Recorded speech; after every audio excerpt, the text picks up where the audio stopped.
My name is Hazel, and I am 32 years old. For most of my life, my father controlled everything about me through emotional and physical abuse. No one ever intervened. Not even when he smashed my face into my dinner plate in front of business associates.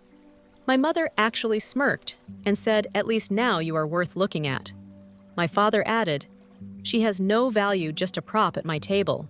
What they never expected was how those dinner guests reacted. Their faces went pale when they witnessed what my family really was. Before I continue my story, let me know where you are watching from in the comments. If you have ever felt invisible in your own home, please subscribe. My journey might help you find your own way out. From the outside, we looked like the perfect American family. My father, Harold, was a successful businessman who had built his company from the ground up. Our house in the suburbs of Boston was the envy of the neighborhood, with its manicured lawn and tasteful decor. My mother, Diane, was known for hosting the most elegant dinner parties and charity events. And then there was me, their only daughter, always dressed in expensive clothes, always smiling in family photos. No one saw what happened when the doors closed. My earliest memories are of trying desperately to earn my parents' approval. When I was 6, I brought home an art project from school. My teacher had praised it, even displaying it on the classroom wall. I remember practically bouncing with excitement to show my parents. My father glanced at it for barely a second before saying, "Is this really the best you could do? The perspective is all wrong." I did not even know what perspective meant at that age. My mother was no better. She was obsessed with appearances. "Stand up straight, Hazel. Smile more naturally." "Hazel, that outfit makes you look chubby." "Hazel." Nothing I did was ever enough. I learned that their love was conditional based on achievements and performances that constantly fell short. When my brother Thomas was born when I was 8, I thought things might change. Maybe with 2 children, the pressure would ease. Instead, it only highlighted the difference in how we were treated. Thomas could do no wrong in their eyes. His mediocre report cards were celebrated while my straight A's were expected. His tantrums were just boys being boys. While my tears were emotional manipulation, our extended family must have suspected something was wrong. My grandmother once asked me if everything was okay at home after noticing how I flinched when my father raised his voice. But when I started to tell her, my mother interrupted, steering the conversation elsewhere. My Aunt Patricia occasionally gave me concerned looks, especially when my father criticized me in front of others. But she never said anything. Nobody ever did. The warning signs of my father's rage were always there. When business deals went wrong, he would punch walls or throw objects. My mother taught me from a young age how to manage his moods. Just stay quiet. When he comes home looking like that, she would whisper, "Do not give him any reason to notice you." I became an expert at making myself invisible, speaking only when spoken to, anticipating his needs before he expressed them. School became my only refuge. I threw myself into academics and extracurriculars, partly to earn their approval, but also to stay away from home as much as possible. I joined every club that would have me debate team student council orchestra volleyball, anything to delay going back to that house. By middle school, I had internalized the belief that there must be something fundamentally wrong with me. Why else would my own parents treat me this way? I scrutinized myself endlessly, looking for the flaws they seemed to see so clearly. Too loud, too quiet. Too emotional, too cold. I could never get it right. My father controlled our lives with an iron grip disguised as high standards. He monitored my grades online daily, questioning any score below 95%. He vetted my friends, refusing to let me spend time with anyone he deemed not ambitious enough. When I was 12, I was invited to my first slumber party. He called the parents to interrogate them about supervision and sleeping arrangements before ultimately deciding it was inappropriate. I cried myself to sleep that night while the party went on without me. My mother was more subtle in her control, but no less damaging. She weaponized guilt and shame. "After all we do for you" became her favorite phrase. When I expressed any unhappiness, she would remind me of children who had real problems and how ungrateful I was for the privileged life they provided. Material possessions were meant to compensate for the emotional void. Our house was filled with expensive things but devoid of warmth. The furniture was for show, not comfort. Family meals were performances where we practiced proper etiquette rather than shared our days. My father would use dinner to interrogate me about my accomplishments or failings. "What did you achieve today to justify your existence?" he would sometimes ask. I was not a child. To them, I was an investment they expected returns from. As I entered my teen years, I became increasingly aware that our family dynamic was not normal. I saw how my friends' parents spoke to them with respect and affection. I noticed how other fathers hugged their daughters instead of criticizing their posture. I observed mothers who protected their children rather than sacrifice them to appease an angry spouse. But this awareness only made me feel more isolated, more convinced that I was the problem. If I could just be better, maybe they would love me the way other parents loved their children. My teenage years brought a new dimension to my father's criticism. It became more personal, more vicious. As my body changed, it became another target for their disapproval. My mother monitored every calorie I consumed, commenting on my problem areas, as she called them. My father made remarks about my appearance that no father should ever make about his daughter. "No man will want you if you keep eating like that," he would say at dinner. "Or you should be grateful we can afford braces. Your natural smile would scare people away." The college application process became a new battleground. I wanted to study psychology, fascinated by human behavior, and perhaps unconsciously seeking answers about my own family. My father laughed when I told him, "Psychology is for people who cannot cut it in real fields." He declared, "You will study business and join my company." End of discussion. My mother, as always, supported his decision.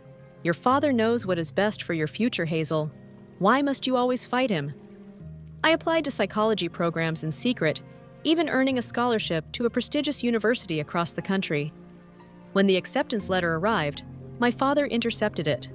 The resulting confrontation was one of the worst of my young life.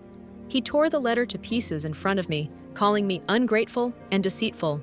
Then he made calls to his business contacts on the university's board, ensuring my scholarship was revoked. I ended up at his alma mater studying business management as he demanded. During my freshman year of college, I met Jake. He was kind and attentive, the first person who seemed to value my thoughts and feelings. We had been dating for 3 months. When I finally agreed to bring him home for dinner, within minutes, my father began subtly undermining me, telling embarrassing stories, and contradicting everything I said. Jake noticed, giving my hand reassuring squeezes under the table. Later that night, he gently suggested that my father's behavior seemed controlling. It was the first time anyone had named what was happening. 2 weeks later, Jake and I broke up. My father had called his family, expressing concerns about Jake's academic record and future prospects. He implied that Jake was using me for my family's connections. Jake's parents pressured him to end the relationship. I was devastated, but not surprised. Anyone who tried to get close to me eventually became collateral damage in my father's campaign to maintain control. Depression and anxiety became my constant companions, though I never had the words to describe what I was experiencing. When I mentioned feeling sad all the time to my mother, she told me to toughen up and that I was too sensitive. Physical symptoms began to manifest: stomach aches, insomnia, panic attacks. A campus doctor suggested counseling, but my father refused to pay for it, calling it indulgent nonsense. After graduation as planned, I began working at my father's company. This opened a whole new avenue for control. He criticized my work publicly, held me to impossible standards, and took credit for my successes. Colleagues avoided associating too closely with me, knowing I was in the boss's doghouse. All except Sophia, the marketing director, who saw through the dynamic immediately. Sophia was in her 40s, confident and accomplished. She began mentoring me discreetly, offering guidance and support that I had never experienced before. "What your father is doing is not normal or acceptable in any workplace," she told me, after witnessing a particularly harsh dressing down. And I suspect it is not new behavior. That simple validation was revolutionary. Someone else could see what was happening. I was not crazy or oversensitive. Meanwhile, my mother's role evolved from passive enabler to active participant. She no longer just excused my father's behavior. She joined in when I showed up at Sunday dinner wearing a new dress I had purchased with my own money. She looked me up and down before saying that color makes you look shallow. "I do not know why you insist on making choices that highlight your flaws." The dinner parties continued more elaborate than ever now that I was working in the family business. These events were performances where we pretended to be the perfect family. My father would brag about mentoring me in the business while simultaneously undermining my confidence. Hazel is still learning, he would tell guests after I spoke, patting my hand condescendingly. She has a long way to go before she understands how things really work. My resentment grew, but so did my desperate hope for their approval. Even as an adult, I could not shake the belief that if I just tried harder, achieved more, became perfect, somehow they would finally love me the way I had always needed to be loved. It was a cycle I could not break free from. The physical intimidation that had always simmered beneath the surface became more overt. My father would grab my arm during conversations to emphasize points, leaving fingerprint bruises.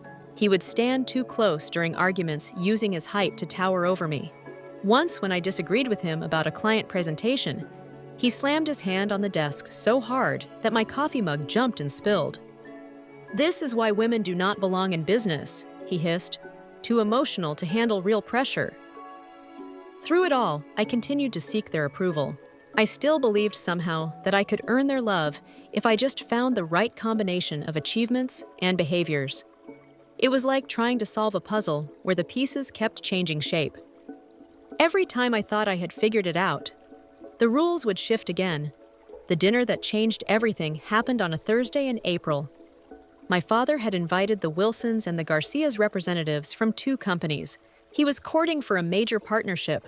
These deals would potentially double our company's revenue. "Everything must be perfect," my mother stressed, as she supervised the catering staff. "Hazel, wear the blue dress I bought you. It minimizes your flaws." I spent hours preparing, knowing how important this night was to my father. I reviewed company profiles and industry news so I could participate intelligently in the conversation if asked. I had my hair professionally styled and applied my makeup with painstaking precision. The blue dress, as my mother had noted, did hide what she considered my figure flaws. Looking in the mirror, I almost did not recognize myself. I looked polished, professional, perfect. Maybe tonight would finally be the night I made them proud. The evening began smoothly enough. My father was in his element, charming and authoritative, as he welcomed our guests. Mr. and Mrs. Wilson were an older couple established in the industry for decades. The Garcias were younger, representing an innovative tech company that could bring fresh approaches to our traditional business model. My mother played her role flawlessly, the elegant hostess, making everyone feel welcome, while subtly highlighting our family's status and success. I was on my best behavior, speaking only when directly addressed, laughing at all the right moments, complimenting my mother's impeccable taste. The first course was served, and conversation flowed around business trends and market projections. My father dominated the discussion, as always, positioning himself as the visionary leader who saw opportunities others missed. Then, Mr. Garcia asked about our company's social media strategy, an area I had been researching extensively before my father could respond. I spoke up, sharing some insights about emerging platforms and demographic shifts. The table fell momentarily silent. I had not been invited to contribute. To my surprise, Mr. Garcia seemed impressed.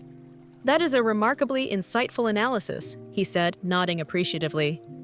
"You obviously have a solid grasp of where digital marketing is headed," Mrs. Wilson agreed, adding that her company had been struggling to connect with younger consumers. For a brief, shining moment, I felt validated and valuable. Then I made the mistake of glancing at my father. His face was a rigid mask, but I knew that look beneath his polite smile. Rage was building. I had stolen his spotlight, contradicted his outdated views on digital marketing, and worst of all, impressed his potential clients on my own merit. My stomach knotted with dread. I knew there would be consequences, though I never imagined how severe they would be. The main course arrived, a perfectly prepared salmon with seasonal vegetables. My father smoothly reclaimed control of the conversation, steering it toward traditional marketing approaches. When I caught Sophia's eye across the table, she gave me a subtle nod of encouragement. She had been invited as the marketing director and knew how significant my contribution had been. About halfway through the main course, the conversation turned to family businesses and succession planning. Mr. Wilson mentioned how his daughter had successfully taken over their European operations. "There is nothing like having a family you can trust in key positions," he remarked. "Is that the plan here? Eventually, will Hazel be taking over someday?" My father's hand tightened around his wine glass. Hazel still has much to learn about leadership, he said dismissively. Running a company requires a certain natural authority that not everyone possesses. The implication was clear, not me. Never me. I should have stayed quiet. I knew better than to challenge him publicly, but something in me snapped. Actually, I said, my voice surprisingly steady. Our digital division has grown 30% under my direction this year. Our client retention metrics are the highest they have been in company history. The silence that followed was deafening. Mrs. Garcia smiled approvingly at me, clearly impressed. Mr. Wilson looked intrigued. My father's face darkened, and my mother's smile became brittle. I knew immediately I had crossed a line from which there was no return. What happened next occurred so quickly that at first no one reacted. My father's hand shot out, grabbing the back of my head. In one violent motion, he slammed my face down into my plate. My nose and mouth hit the ceramic with a sickening crack. I felt the warm salmon and saw smear across my face into my carefully styled hair down the front of the blue dress. As he released my head and I straightened up, stunned and humiliated sauce dripping from my chin. My mother actually laughed. Not a full laugh, but a smirk and a chuckle. Well, she said, at least now you are worth looking at. The food brings some color to your face. My father, seemingly unaware or uncaring of the horrified expressions around the table, added coldly, She has no value, just a prop at my table, and not even a decorative one at that. Their faces went pale. Mrs. Wilson gasped audibly, her hand flying to her mouth. Mr. Garcia half rose from his seat, looking uncertainly between me and my father. Sophie, his fork clattered onto her plate. For a moment, no one moved or spoke. The mask had slipped, and our perfect family facade had shattered in front of the very people my father most wanted to impress. Blood from my nose mingled with the salmon sauce. I could taste it metallic and salty. Tears welled in my eyes, but I fought them back. Crying would only make things worse. "Excuse me," I finally managed to whisper, standing on shaky legs. "I should clean up." "Yes, you should," my mother said, her voice unnaturally bright, as she tried to salvage the situation. Such a clumsy girl. Always has been. "Please continue enjoying your meal, everyone. Hazel will be fine." As I walked away, I heard my father smoothly pivoting, telling the guests that I had been having emotional difficulties lately. "We have been very concerned about her stability," he said, his voice dripping with false concern. "You know how it is with young people these days. So much pressure. We have been considering getting her professional help." The last thing I heard before I closed the bathroom door was Mrs. Garcia's cool reply. Perhaps it is not Hazel who needs professional help. In that moment, a perfect stranger showed more concern for my well-being than my parents ever had. In the guest bathroom, I locked the door and finally let the tears come. Blood and food dripped from my face into the pristine white sink. My nose was not broken, but it throbbed painfully. The beautiful blue dress was ruined. I caught my reflection in the mirror and barely recognized myself. Not because of the food and makeup smeared across my face, but because of the empty, haunted look in my eyes. How long had I looked like that? As I mechanically cleaned my face and tried to salvage my appearance, memories of previous incidents flashed through my mind. My father yanking me up by the arm when I tripped at a company picnic, when I was 10, hissing that I was embarrassing him. My mother telling dinner guests that I was going through an awkward phase when I was 13, suggesting they not look too closely at me. Countless public humiliations, each one normalized until I accepted them as what I deserved. My phone buzzed with a text message from Sophia. "Are you okay? Do you need help?" It was the first time anyone had ever offered help after one of these incidents. I did not know how to respond. Was I okay? Had I ever been before I could reply? There was a sharp knock on the bathroom door. "Hazel, you have been in there long enough." My mother's voice came through, irritated rather than concerned. "People are finishing their main course. This behavior is unacceptable." I opened the door to find her standing there, arms crossed. There was no sympathy in her expression, only annoyance that I had disrupted her perfect dinner party. "You provoked him," she said quietly. "You know better than to contradict your father in front of clients." "What were you thinking?" "He pushed my face into my plate," I whispered, still not quite believing it had happened in front of everyone. "Do not be so dramatic. It was barely a tap, And you should be thanking him. The Wilsons and Garcias will remember you now. At least, she handed me a compact. Fix your makeup and come back for dessert. And for goodness sake, smile. Your sulking is unattractive. I did as I was told, robotic in my compliance. The rest of the dinner passed in a blur. I smiled. I nodded. I apologized for my clumsiness when Mrs. Wilson asked if I was all right. The Garcias left early, citing an early morning meeting. The Wilsons stayed for coffee, but declined dessert. No one mentioned the incident again, but it hung in the air like a toxic cloud. The drive home was silent. My father acted as if nothing unusual had happened, commenting only on the quality of the wine and Mr. Wilson's golf handicap. My mother discussed redecorating the dining room. It was surreal, this ability. They had to rewrite reality instantly in their version of events.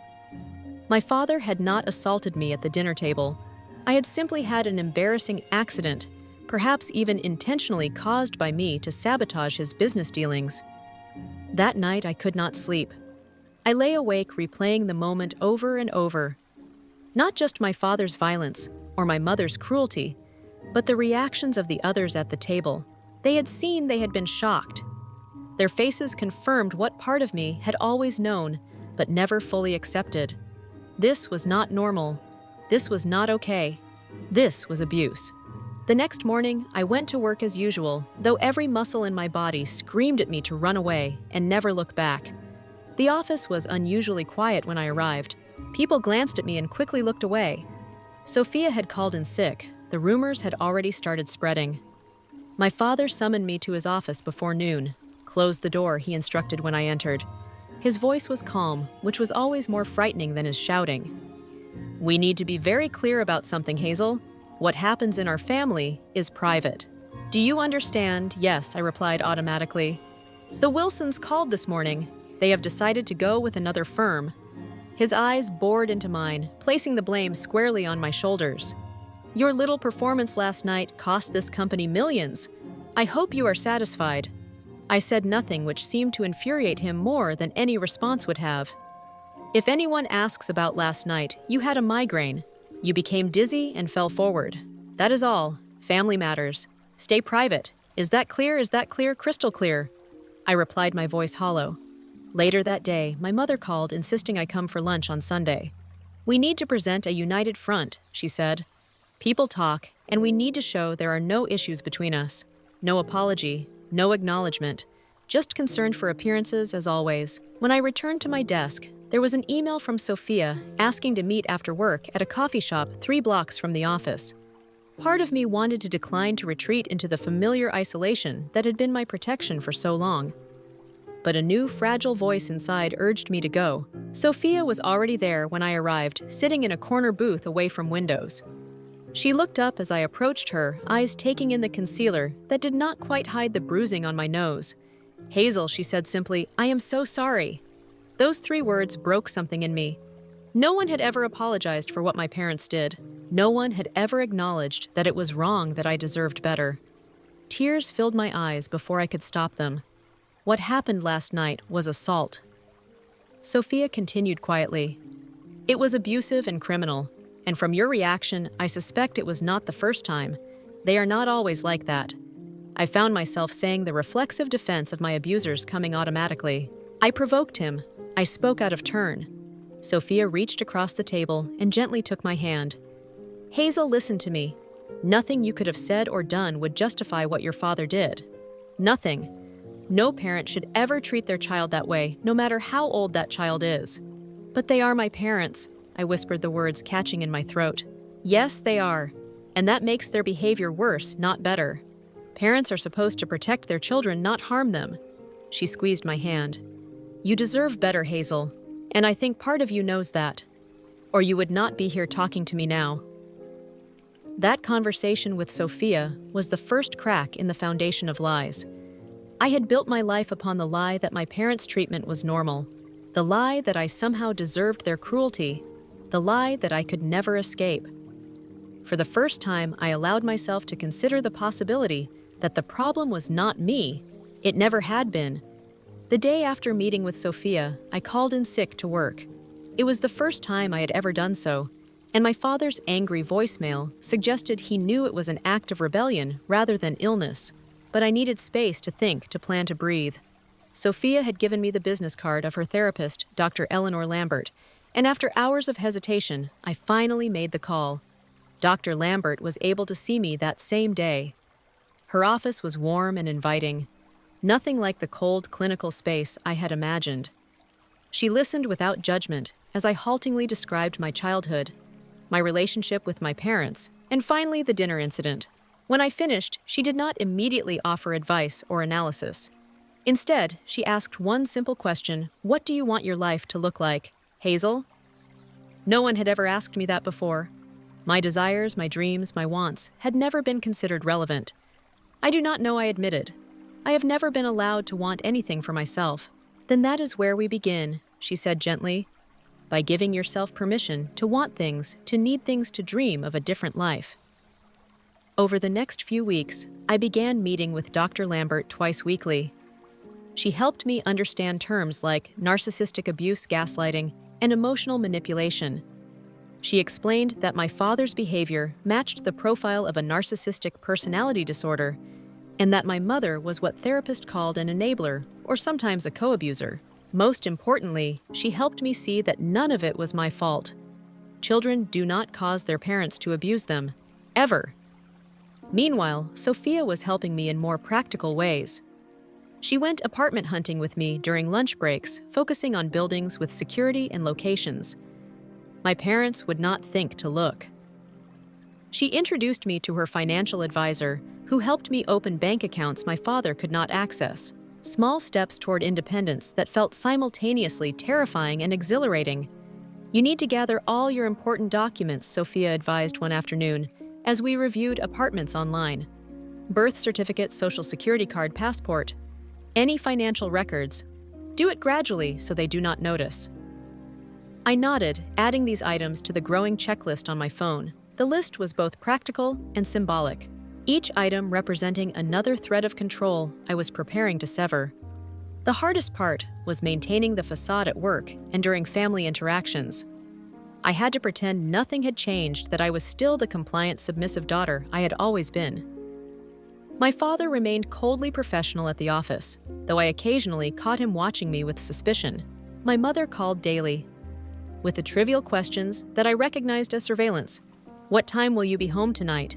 Who were you having lunch with yesterday? Why was your car parked near downtown on Saturday?" The Garcia Company had officially withdrawn from business discussions, citing ethical concerns about our corporate culture. Other business partners began keeping their distance as well. Rumors spread, despite my father's attempts to control the narrative in the close-knit business community. Word traveled fast about executives who mistreated their staff, especially their own daughters. As my father's business prospects dimmed, his mood at home darkened. The tension during Sunday dinners became unbearable. Every word I spoke with scrutinized, every expression analyzed for signs of disloyalty. My mother intensified her criticism, perhaps sensing my growing detachment. "You have been different lately," she accused one evening. "Is this still about that dinner, for goodness sake?" Hazel learned to take a correction gracefully. A correction. That was how they framed assault. A necessary correction of my behavior in therapy. I began exploring not just my present circumstances, but my future options. Dr. Lambert helped me see that I had marketable skills that would allow me to find employment elsewhere. "Your experience in digital marketing is valuable," she assured me, "and your father does not own your talent or your future." Secretly, I updated my resume and reached out to contacts in the industry. People I had met at conferences who worked at companies far from my father's sphere of influence. To my surprise, several expressed interest. Apparently, my work spoke for itself, despite my father's constant belittling. The apartment search finally yielded results. A small but modern one-bedroom in a secure building across town. Available immediately. The rent was within my budget, especially once I factored in the savings I had been quietly accumulating. Sophia helped me sign the lease, using her address for the paperwork to avoid tipping off my parents. "When will you tell them?" Sophia asked as we celebrated with coffee, after signing the lease. "Once everything is in place," I replied. I cannot give them any warning. They will try to stop me. She nodded, understanding the stakes better than most. You will need a safety plan for the actual day. Would you like me to be there? The offer touched me deeply. Having someone on my side, someone who believed me and supported me, was still a novel experience. Yes, I said I would like that very much. Over the next 2 weeks, I gradually moved essential items to the new apartment close, these in small batches that would not be missed. Books, personal mementos. Each item transferred felt like reclaiming a piece of myself. The final piece of my escape plan fell into place when I received a job offer from a digital marketing firm in the neighboring city. The position came with a significant salary increase and, more importantly, autonomy. I would be building and leading my own team, valued for my expertise, rather than tolerated as the boss's daughter. I accepted immediately, negotiating a start date 3 weeks out to allow for my transition. As the pieces of my new life assembled, my father grew increasingly suspicious of my behavior. He began checking my computer at work, questioning colleagues about my conversations, even following me to lunch one day. I maintained the facade as best I could, but it was becoming harder to hide the fundamental change taking place within me. I was awakening to my own worth, my own power, and he sensed it. One evening, he called me into his home office. There have been some concerning reports about your conduct. He began, his voice deceptively calm. Meetings outside the office, unusual phone calls. Care to explain? Just networking, I replied, forcing my voice to remain steady. Building relationships with industry contacts like you always taught me to do. He studied me for a long moment. You are planning something, he said finally. I can always tell when you are lying, Hazel. Whatever it is, I strongly advise you to reconsider. Family loyalty should always come first. Of course, Father. I replied, the words tasting bitter on my tongue. I would never forget that. As I left his office, I knew my window of opportunity was closing. He was watching me too closely now, the walls closing in. The time for careful planning was over. I needed to act. The final Sunday dinner before my planned departure arrived. I had already moved most of my belongings to the new apartment. My resignation letter was drafted and saved on my personal laptop. Sophia had agreed to pick me up afterward with the last of my things. Everything was in place. My mother had prepared her usual elaborate meal, oblivious to the fact that this would be the last time I would sit at her table. My father was in an unusually good mood, having secured a new client the previous day. My brother Thomas was home from college for the weekend, completing our family tableau. The Harrisons have finally signed, my father announced, as he carved the roast after the debacle with the Wilsons and Garcias. We needed this win. He glanced at me pointedly. Fortunately, some clients still recognize quality when they see it. That is wonderful news, dear. My mother replied, passing the potatoes. I always said they would come around eventually. The conversation flowed around me, as it always had, full of subtle digs and passive-aggressive comments. But tonight, they did not land as they once had. Each bar bounced off the armor. I had been building in therapy, with Sophia's help, through my own growing self-awareness. I was no longer the vulnerable girl, desperate for their approval. I was a woman ready to claim her freedom. Hazel, you are quieter than usual tonight, my mother observed halfway through the meal. Are you feeling all right? You look flushed. I am fine, I replied, setting down my fork. Actually, I have something I would like to discuss with all of you. My father frowned. This is hardly the time for whatever drama you have been concocting. We are celebrating a significant business achievement. This will only take a moment. I continued, my heart pounding, but my voice steady. I wanted to let you know that I am leaving. There was a moment of confused silence. Leaving what? My mother asked. Everything, the house, the company, this family dynamic. I took a deep breath. I have accepted a position at Morton Digital. I have rented my own apartment. Today is my last day here. The silence that followed was deafening. Thomas stared at me with wide eyes, fork frozen halfway to his mouth. My mother's face drained of color. And my father. His expression shifted from disbelief to fury with frightening speed. This is absurd, he said, finally. His voice dangerously low. You are not going anywhere. You have responsibilities to this family and this company. My responsibility is to myself now. I replied, surprised by the calm in my voice. For 32 years, I have tried to earn your love and approval. I now understand that was never possible. Not because of any failing on my part, but because of fundamental flaws in how you view relationships, parenthood, and basic human dignity. My mother gasped. How dare you speak to your father that way? After everything we have done for you. What exactly have you done for me, Mother? I asked quietly. Protected me, supported me, loved me unconditionally. Or have you enabled his abuse while adding your own unique brand of cruelty abuse? My father practically spat the word. Is that what your therapist is calling discipline and high standards now? This victimhood mentality is pathetic, Hazel. I felt a chill run through me. How do you know I have been seeing a therapist? His smile was cold. Did you really think I would not notice? I know everything that happens in my house, in my company. Phone records, credit card statements. Did Dr. Lambert help you craft this little declaration of independence? The revelation that he had been monitoring me so closely should have frightened me. Instead, it only reinforced my decision. Yes, therapy has helped me recognize patterns of narcissistic abuse, gaslighting, and emotional manipulation. It has helped me understand that what happened at the dinner with the Wilsons and Garcias was not an isolated incident, but part of a lifelong pattern. My father stood abruptly, towering over the table. You ungrateful little... He stopped himself, glancing at Thomas, who was watching with a horrified expression. Thomas, go to your room. This conversation is not for you.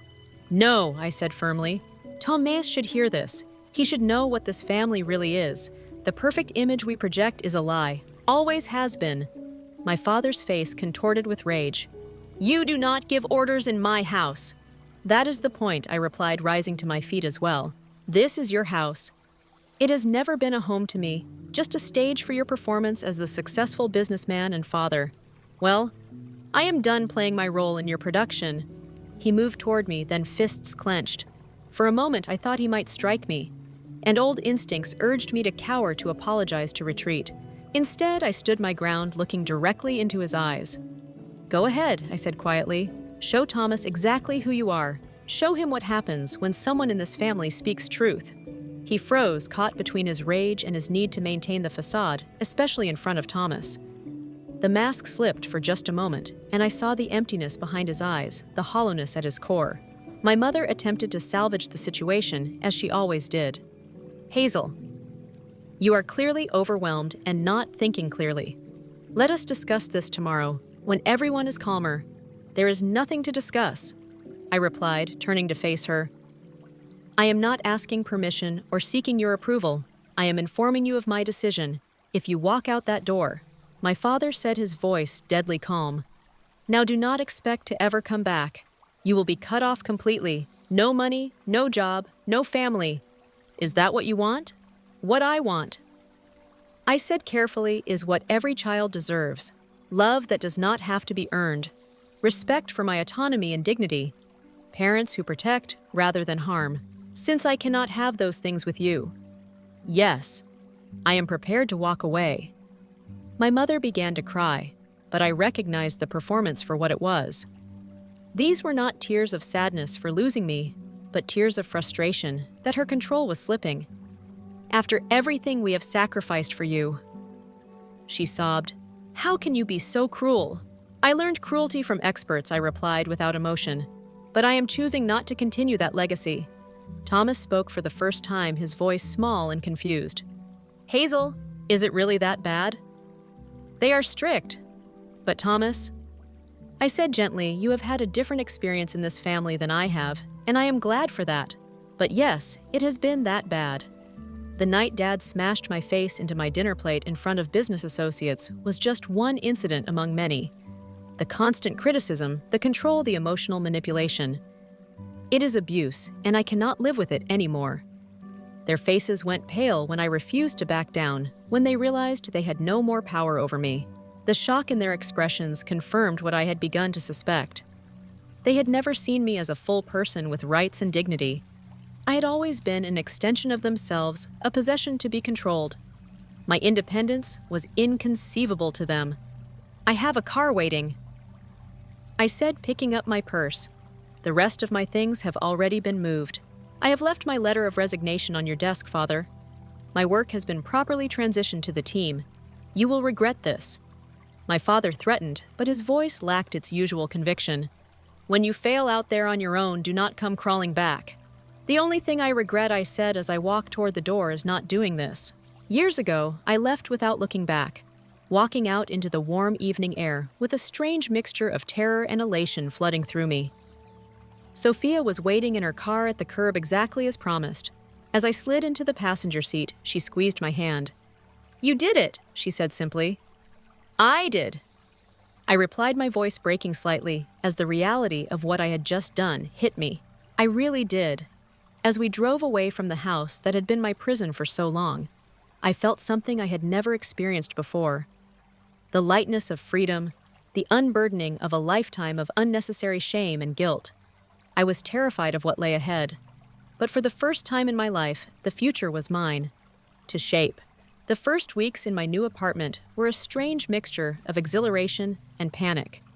Simple decisions overwhelmed me. What color towels did I want? What time should I go to bed? What should I eat for dinner without my parents dictating every aspect of my life? I felt simultaneously liberated and adrift. Dr. Lambert assured me this was normal part of the adjustment process. After leaving an abusive environment, you are developing your own internal authority, she explained during one session after a lifetime of external control. That takes time and practice. Be patient with yourself. My new job at Morton Digital began 3 weeks after I left my parents' home on my first day. My new boss, Laura, gave me a tour of the office and introduced me to the team I would be leading. "We are excited to have you," she said warmly. "Your portfolio is impressive, and your ideas for our digital strategy alignment are exactly what we have been looking for." The contrast between this environment and my father's company was stark. Here, my opinions were solicited and valued. My expertise was respected. When I made suggestions in meetings, people took notes rather than dismissed me. It was disorienting, but wonderful. My father, predictably, did not accept my departure gracefully. True to his controlling nature, he attempted to sabotage my new position, calling Laura to warn her about my emotional instability and unprofessional conduct. Fortunately, Laura saw through his tactics immediately. "Your father called yesterday," she mentioned casually during our weekly check-in. "He seemed very concerned about your mental health." My stomach dropped. "What did he say?" "Nothing." "I believed," she replied firmly. "I judge people by their work and their character." "Hazel, so far you have impressed me on both counts. Whatever personal issues exist between you and your family are your business, not mine." Her response brought tears to my eyes. This was how normal, healthy professional relationships worked. This was how decent people treated each other. My mother alternated between angry messages and tearful pleas for reconciliation. "Your father is just concerned about you." One text read, "We only want what is best for you. Families should stay together." Another sent just hours later, "Your selfishness is breaking this family apart. Your brother is devastated by your abandonment." I showed these messages to Dr. Lambert, who helped me see them for what they were. Manipulation tactics designed to trigger my guilt and sense of obligation. Together, we crafted boundaries for communication. I would not respond to emotional blackmail. I would engage only with respectful messages, and I would take as much space as I needed to heal. About a month after I left, my Aunt Elizabeth reached out. She had been my mother's sister, someone who had occasionally shown me kindness, but never intervened during the worst of my parents' behavior. "I heard what happened," she said, when I cautiously answered her call. "I want you to know I believe you, Hazel. And I am sorry I never did anything to help you." Her acknowledgement was healing in a way I had not anticipated. Why did no one ever say anything? I asked the question that had haunted me for years. Everyone saw how they treated me. Why did no one help fear? She admitted quietly. "Your father has always been intimidating, and I think we all convinced ourselves it was not that bad, that all families have their issues. It was easier than facing the truth and having to act on it." She paused. "That is not an excuse, just an explanation. I failed you, and I am deeply sorry for that." Her apology could not erase the past, but it helped me understand the complex dynamics that had allowed my abuse to continue unchallenged for so long.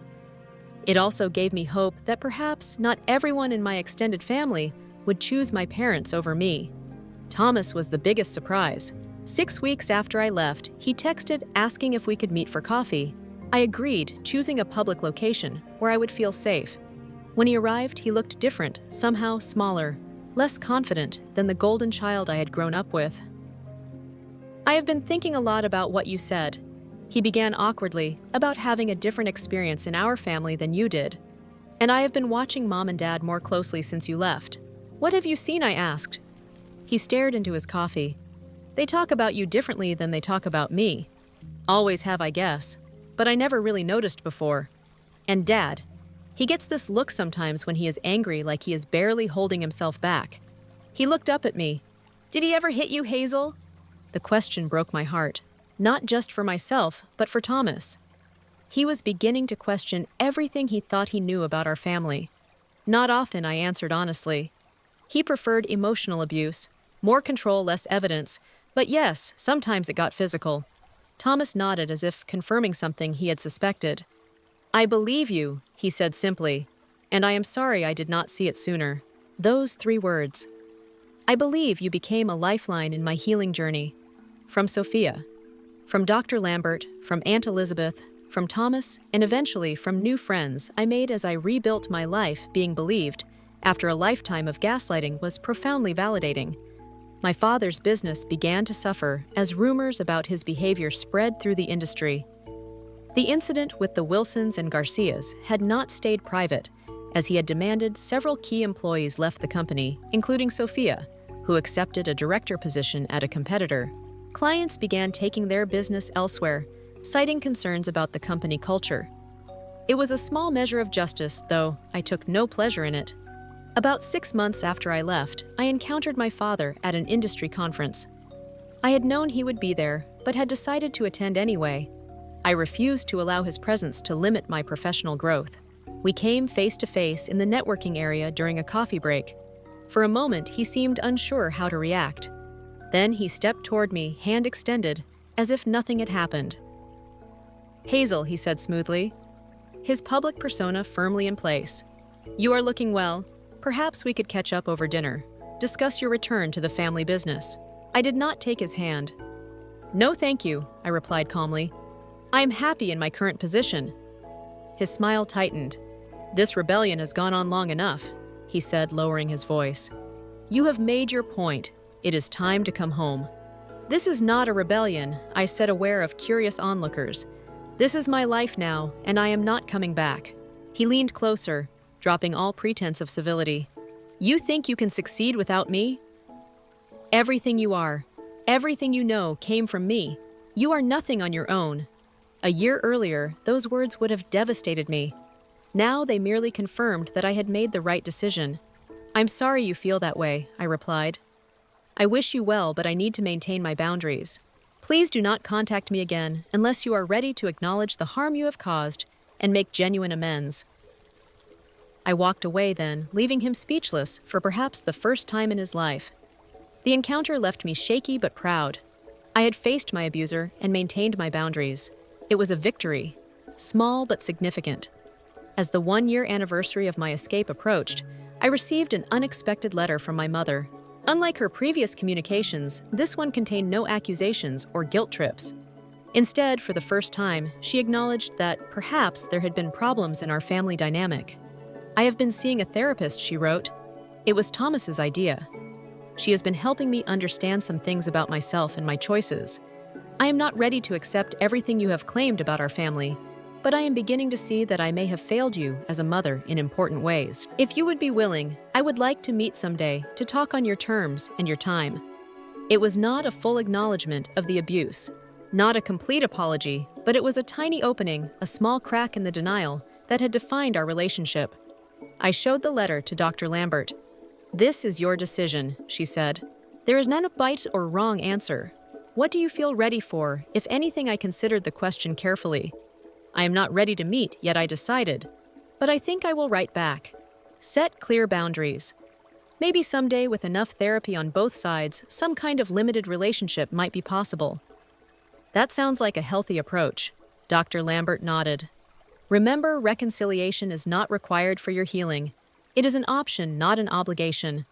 That perspective was liberating. For so long, I had been bound by obligation, by the idea that family relationships must be maintained at all costs, even at the expense of my well-being. Now I understood that I had choices. I could set conditions for relationships. I could require respect and safety. I could walk away from people who harmed me, even if they were family, especially if they were family. As I continue building my new life, I'm learning what healthy relationships look like. Sophia remains a dear friend and mentor. My team at work respects and values me. I have begun dating again cautiously, with a much clearer understanding of red flags and boundaries. I have found a community through a support group for adult survivors of family abuse. Most importantly, I am learning to trust myself, to recognize my own worth, independent of others. Validation to hear my own voice amid the lingering echoes of my parents' criticism. Some days are harder than others. The programming of a lifetime does not disappear overnight. But each day, I grow stronger, more confident in my right to exist on my own terms. My value was never determined by how they saw me at their table, but by how I finally learned to see myself free from their definitions, their limitations, their cruelty.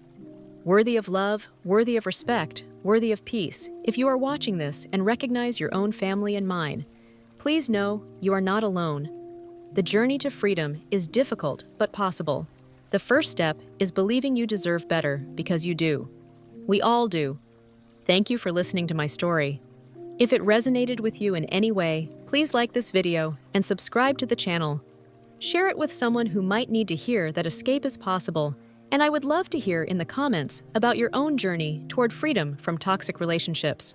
What was your turning point? What helped you find the courage to leave? Your story matters too.